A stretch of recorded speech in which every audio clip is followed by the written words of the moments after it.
It's the kind of news that stops you mid-scroll. The sudden loss of a voice that once lifted an entire nation's spirit. Today, Kenya's gospel community is in mourning after reports confirmed that beloved singer Bayo has passed away. Her final words on Facebook now read like a message from the heavens. "I can do all things through Jesus Christ who strengthens me." Just one day after posting those words, her journey came to a heartbreaking end. Shock, disbelief, and sorrow have swept through fans and fellow artists alike, many struggling to process how quickly it all happened. But behind the headlines lies a story of quiet courage, of faith, resilience, and the battle she fought in silence. Because before the world said goodbye, Betty was fighting something far deeper than most ever knew. On Monday, November 10th, the heartbreaking confirmation came from Kenyatta Hospital.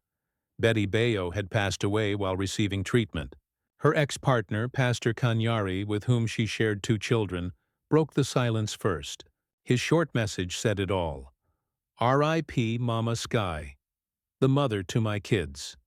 Soon after, Bishop Muthi Kiengai, a close friend and fellow gospel leader, confirmed the devastating news, revealing that Betty had been battling leukemia in its advanced stage. The announcement hit Kenya's gospel community like a wave. Artists, church leaders, and fans flooded social media with tributes, prayers, and disbelief. Many couldn't comprehend how someone who had always radiated joy, faith, and strength could be gone so suddenly. Across Facebook timelines and WhatsApp groups, her songs began playing once again. Not as performances this time, but as memories of a woman who had turned every trial into testimony. And while her voice may have gone silent, her story was only beginning to echo louder than ever. Bishop Kiengai later revealed the heartbreaking truth. Betty had been battling advanced stage leukemia, a severe form of blood cancer.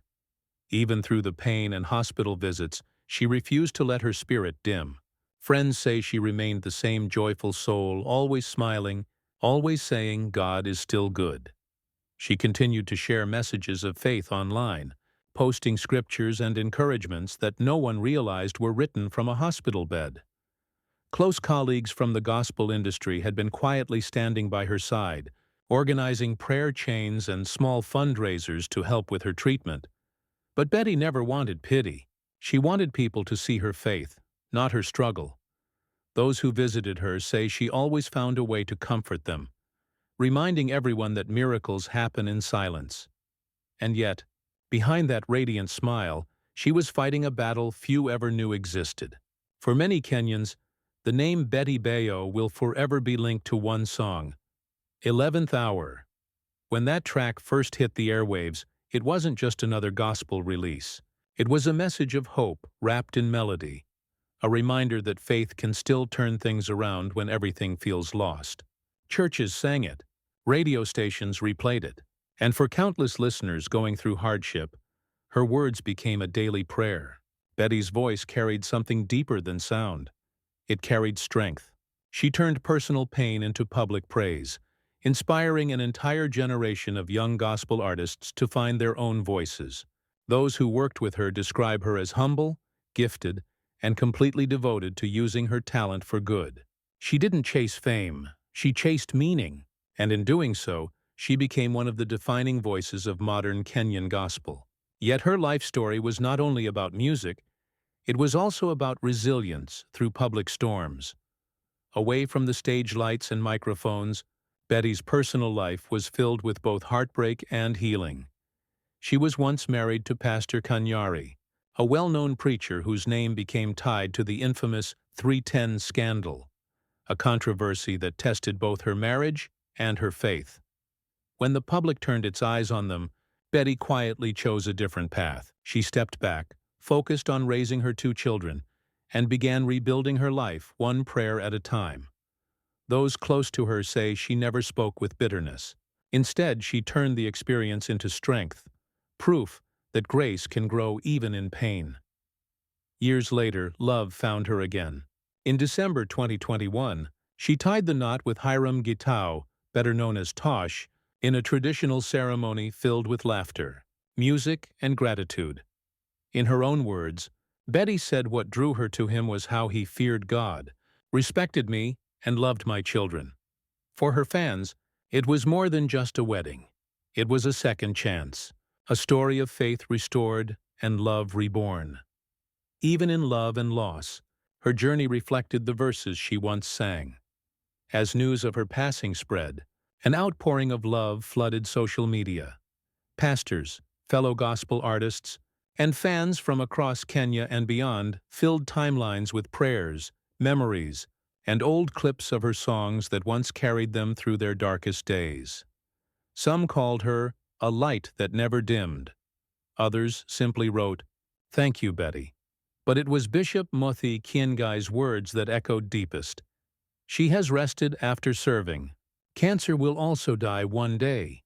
That line, powerful and poetic, became a rallying cry, a reminder that even in loss, faith can still stand undefeated. Through every post, every tribute, one thing was clear.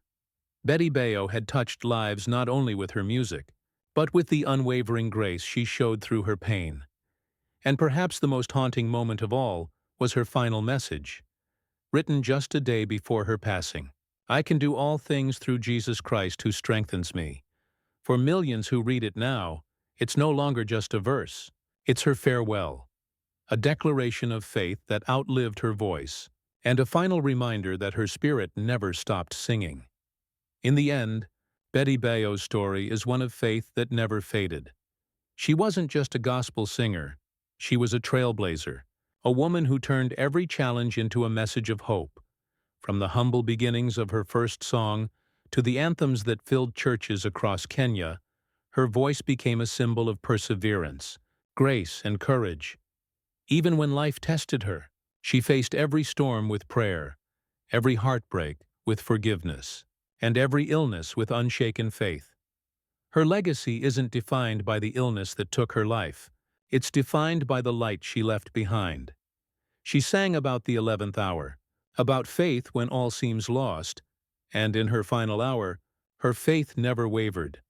So as fans and friends remember her today, they aren't just mourning her loss. They're celebrating a life that lived in harmony with her message, because long after the music fades, Betty Bayo's voice and her faith will keep echoing in the hearts she touched.